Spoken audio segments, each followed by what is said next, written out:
और आर्टिकल 53(1) पढ़ना चाहिए अपोजिशन पार्टीज को, और बोले जा रहे प्रेसिडेंट करे। अरे प्रेसिडेंट तो एग्जीक्यूटिव का हिस्सा है भैया, पढ़ा करिए थोड़ा आप लोग। आप हमसे नफरत करते हैं, करिए, कोई बात नहीं, मतलब पढ़ लीजिए।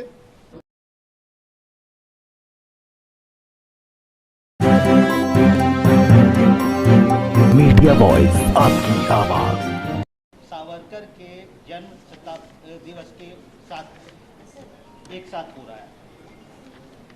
देखिए, आपके सवाल का जवाब मैं इस तरह दूंगा कि 2019 के जब लोकसभा के चुनाव हुए, इंतखाबात हुए, इलेक्शन के बाद लोकसभा में वज़ीर आज़म प्रधानमंत्री ने एक ऑल पार्टी मीटिंग बुलाई थी, और उस ऑल पार्टी मीटिंग में जितने पॉलिटिकल पार्टीज़ लोकसभा राज्यसभा में, उन सबको दावत दी गई थी।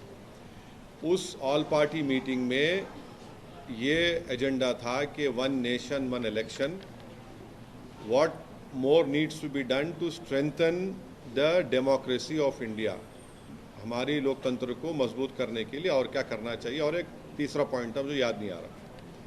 तो उसमें जितने पॉलिटिकल पार्टीज थे उन सब ने तकरीबन, जो मेरा मेमोरी अगर मेरी राइट है, तो सब ने एग्री हो गए थे वन नेशन इलेक्शन के लिए, सिवाय हमारी पार्टी के। जब मैं था और येचूरी साहब और मैंने वन नेशन वन इलेक्शन को संविधान के बेसिक स्ट्रक्चर के खिलाफ करार दिया था और कहा था कि प्रधानमंत्री ये चाहते हैं कि देश में सिर्फ उनकी पार्टी मजबूत रहे और कमज़ोर कांग्रेस रहे और बाकी सब पार्टियां ख़त्म हो जाए।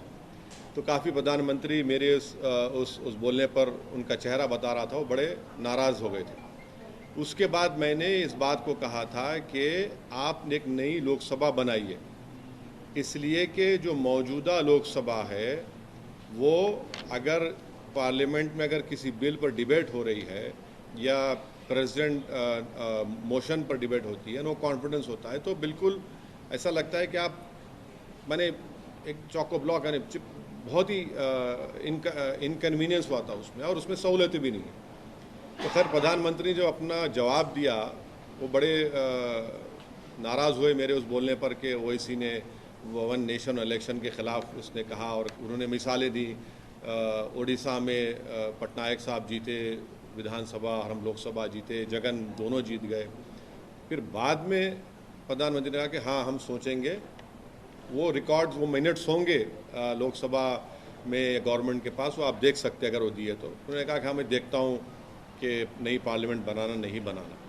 तो पहली पॉइंट तो ये है कि नई पार्लियामेंट की ज़रूरत है, इससे कोई इनकार नहीं कर सकता। दूसरा ये कि जब मीरा कुमारी साहिबा लोकसभा के स्पीकर थी तो उन्होंने एक प्रपोज़ल मूव किया था कि नई लोकसभा बनना चाहिए। उसके बाद उन पर यूपीए में कुछ कॉन्फ्लिक्ट हुआ, वो प्रपोजल ड्रॉप हो गया। तीसरी बात यह है कि मौजूदा जो पार्लियामेंट की बिल्डिंग है उसको फायर सर्विसेज से क्लियरेंस नहीं है, उसमें कोई क्लियरेंस नहीं है। अगर आग लग गई तो उसका क्लियरेंस नहीं है। आप लोग मीडिया के लोग तो सिर्फ सेंट्रल हॉल में कभी आते थे, वो भी मोदी साहब ने सेंट्रल हॉल में आपका आना भी बंद कर दिया। मगर अगर आप ऊपर जाएंगे तो मुझे अच्छी तरह याद है कि 2012 या 13 में लेट मुलायम सिंह यादव साहब जब अपनी पार्टी के ऑफिस में खाना खा रहे थे तो एक बिल्डिंग का एक हिस्सा उनके आके उनके टेबल बाजू गिरा। तो ये नई लोकसभा की ज़रूरत है, इसमें कोई डिनाई नहीं कर सकता।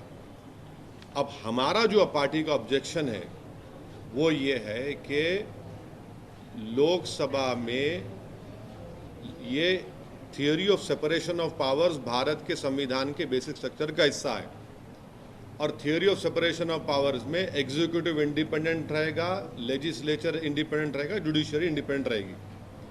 हम शुरू से इस बात को कह रहे हैं कि प्रधानमंत्री वज़ीर आज़म ने जब जाकर इसका फाउंडेशन स्टोन डाला, उस वक्त भी मैंने कहा कि ये एग्जीक्यूटिव का गैर ज़रूरी इंटरफियरेंस हो रहा है लेजिस्लेचर में, उनको नहीं करना चाहिए था फाउंडेशन स्टोन में।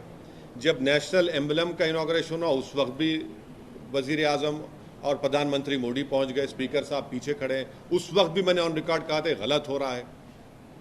आज भी मैं कह रहा हूं कि इसका इनॉग्रेशन प्रधानमंत्री को नहीं करना चाहिए, क्योंकि ये theory of separation of powers का वायलेशन है। लेजिस्लेचर इंडिपेंडेंट है, पार्लियामेंट इंडिपेंडेंट है एग्जीक्यूटिव से, जो प्रधानमंत्री है, पार्लियामेंट इंडिपेंडेंट है जुडिशरी से, जो सीजीआई हेड करते हैं उसको। तो इसीलिए हम इसका अपोज कर रहे हैं कि प्रधानमंत्री को, वजीर आजम मोदी को इस नई पार्लियामेंट की बिल्डिंग का इनॉग्रेशन नहीं करना चाहिए, क्योंकि ये theory of separation of powers का ग्रॉस वायलेशन है। ये स्पीकर के डोमेन में, लेजिस्लेचर के डोमेन में एग्जीक्यूटिव इंटरफियर हो रहा है। दूसरी बात यह है कि ये जो अपोजिशन पार्टीज के लोग हमसे कोई कांटेक्ट नहीं किए, हमारी पार्टी से, अब क्यों नहीं किए वो उनसे पूछ लीजिए, क्योंकि उनकी नज़र में हम अछूत हैं, अनटचेबल हैं हम। मगर वो लोग जो बोल रहे हैं कि प्रेसिडेंट को करना चाहिए, वो भी गलत है। वो गलत है, इसलिए गलत है क्योंकि आर्टिकल 53(1) पढ़िए आप लोग। आर्टिकल 53(1) ये कहता, the executive power of a union shall be vested in the president and shall be exercised directly or through officers subordinate to him in accordance with this constitution. 53(1) तो वो तो प्रेसिडेंट भी तो एग्जीक्यूटिव का हिस्सा है, पढ़ते नहीं है ये लोग। इसीलिए हम कह रहे हैं कि स्पीकर कस्टोडियन है लोकसभा का और स्पीकर को करना चाहिए। हम देश के वजीर आजम से, प्रधानमंत्री से ये डिमांड करते हैं कि आप पीछे हट जाइए। आपका तो नाम आ जाएगा फाउंडेशन स्टोन में, इनॉग्रेशन स्पीकर ओम बिरला साहब करने दीजिए और पूरी देश को मैसेज दीजिए कि आप theory of separation of powers को मानते हैं, आप संविधान को मानते हैं और बेसिक स्ट्रक्चर को आप मानते हैं। ये हमारा ये कहना है इस पर। और सुनिए, क्योंकि प्रधानमंत्री अगर राजी हो जाते हैं कि स्पीकर ओम बिरला इस कांग्रेस इनॉग्रेट करेंगे तो एमआईएम पार्टी उसमें उस फंक्शन में जाएगी। अगर प्रधानमंत्री हमारी बात को नहीं जाएगी तो हमारा मानना यह है कि प्रधानमंत्री एग्जीक्यूटिव के तौर पर वो theory of separation of powers को कमज़ोर करना चाहते हैं, वो लेजिस्लेचर के डोमेन में हावी होना चाहते हैं और ये हमारे बेसिक कॉन्स्टिट्यूशन के, संविधान के बेसिक स्ट्रक्चर का हिस्सा है। ये संविधान के लिए भी ठीक नहीं है, ये theory of separation of powers के लिए ठीक नहीं है, ये इंडिपेंडेंस ऑफ लेजिस्लेचर के लिए ठीक नहीं है। अगर प्रधानमंत्री, वजीर आजम बजिद है कि मैं ही करूंगा इसका, तो फिर हम इस फंक्शन में शिरकत नहीं करेंगे। सावरकर के जन्मतिथि पे कर रहे हैं, अगर ओम बिरला करते हैं तभी भी जाएंगे सावरकर? अब पहले तो आप पूछ लीजिए प्रधानमंत्री से कि वो असदुद्दीन ओवैसी की इस बात को मानेंगे या नहीं मानेंगे। जब अगर वो पब्लिकली कहेंगे कि ओम बिरला साहब स्पीकर हैं और वो इनॉग्रेट करेंगे, तो फिर आप आकर हमारे सामने माइक पकड़ के खड़े हो जाइए, हम आपको बता देंगे। सर, एक वहाँ पर अमित शाह जी ने अभी प्रेस कॉन्फ्रेंस किया और जानकारी दी नए पार्लियामेंट्री बिल्डिंग के बारे में। वहाँ पर एक हिस्टोरिक सेनेगल, ये तमिल का शब्द है, एक राजदंड जैसा है, उसको स्थापित किया जाएगा इस पार्लियामेंट बिल्डिंग में। क्या किया जाएगा? बेसिकली एक राजदंड जैसा है, गोल्ड का बना हुआ है, बेस जैसा। हाँ, उसको स्थापित किया जाएगा स्पीकर के चेयर के साथ। ये जब जहाँ से ब्रिटिशर्स जा रहे थे उन्होंने उसको सौंपा था प्रधानमंत्री उस समय के नेहरू जी को, और अब उसको यहाँ पर पार्लियामेंट बिल्डिंग में स्थापित किया जाएगा। अच्छा। इस कदम को आप कैसे देखते हैं? इसका स्वागत करेंगे आप? हिस्टोरिकली सिग्निफिकेंट एक आर्टिफैक्ट को वहाँ स्थापित करना। वो क्या होगा? वो क्या होगा? वो गदा के जैसा। गदा कैसा होगा? आप गदा को इस्तेमाल कर रहे हैं एग्जीक्यूटिव के लेजिस्लेचर के ऊपर। अरे भाई, हम आपसे क्या कह रहे हैं? आप गदा आप सुन, मैं समझ गया। मैं अमर चित्रा कथा में पढ़ा हूँ अपने बचपने में, जानता भी हूँ।